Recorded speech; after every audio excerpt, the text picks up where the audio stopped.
Puppetry having its roots in the ancient texts, where does it stand today as an art form in the contemporary world? Are constantly trying to preserve the essence of traditional art forms. What are the various forms of puppetry? It's something that you've seen very often. Hello and welcome to yet another episode of the Heritage Pod.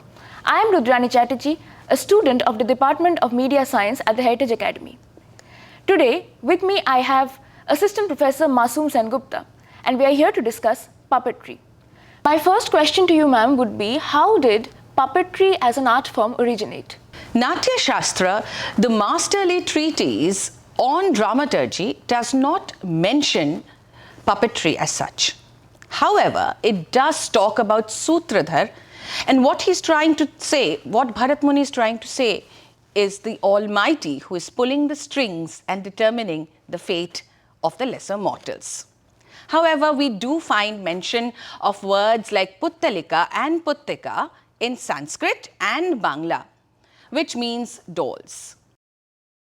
So anytime there's a puppet show, where do puppeteers look at for stories? Puppeteers have been borrowing stories from everywhere, be it the Puranic literature, or for that matter, mythology or fables where animals can talk.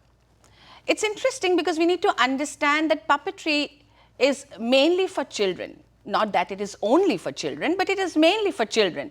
And with fables and elements of nature, it makes these kind of topics very interesting for them. What are the various forms of puppetry? Puppetry in India and across the world exists in 4 formats. The first is the glove puppet. There is another, the shadow puppet. We have the rod puppets and of course the string puppets. Could you kindly elaborate a little bit about string puppets? Of course. String puppets or marionettes is something that you've seen very often. The Kathputli of Rajasthan, where you will find a wooden torso where the man and the woman has been created from that same piece of wood, and it's beautifully done with strings attached at the limbs, and you will find long trailing skirts, and of course a very loud headgear is something very colorful, made of wood, and they do not have expressions as such. They do have animal characters in this kind of art form of Rajasthan, and it's called the Kathputli. We shall now go to shadow puppets. A few words on them, ma'am. Shadow puppets are also very interesting, and we find shadow puppets mostly in the southern part of India. It's very interesting that the puppets are often made of leather, and they will carve small holes around it and then paint it and dry it out in the sun. And when these puppets are placed against a screen and the light is added from the back, it casts a beautiful shadow. And that is how we see shadow puppets. So the third form, which is rod puppets, what do you have to say about them? When we talk of rod puppets, how can we not start with Bengal? It's very interesting that these puppets were perched onto the waist. And how so? They would tie a waistband and a huge bamboo stick would be inserted in that waistband and the puppet hoisted on that bamboo stick. And there are 3 parts. There is one rod that moves the head. There are 2 rods that move the limbs, and this waistband as well as this bamboo hoisted on that waistband allows the puppeteer to move the main torso. Can you imagine how heavy it must be? Now, finally, a few words on glove puppets.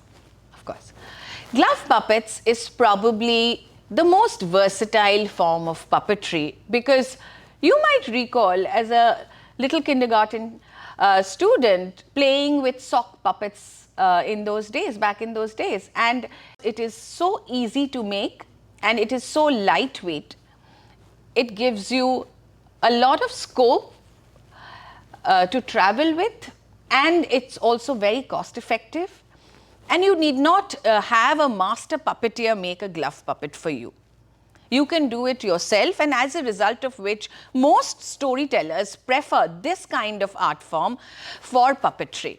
Puppetry having its roots in the ancient texts, where does it stand today as an art form in the contemporary world? Every traditional art form is facing a challenge today. Because who are the consumers? It's mainly the children, at least in the case of puppetry. And here we find children glued to mobile phones. That is exactly why traditional artists, puppeteers, and as well as the government of India are constantly trying to preserve the essence of traditional art forms. There are several grants that are given to puppeteers today. We have modern adaptations and modern productions where through robotics also puppetry is being used. And how can we not talk about Disney's famous Lion King, the Broadway play where they are constantly using the human being and the puppets, and they are performing together on the stage live in front of the audience, and the audiences love it. Thank you so much, ma'am. The discussion today has been very informative and insightful at the same time. It helped us understand puppetry not only as an art form, but as a socially significant instrument of communication. Thank you, audience, for watching, and we'll keep coming with more videos like this.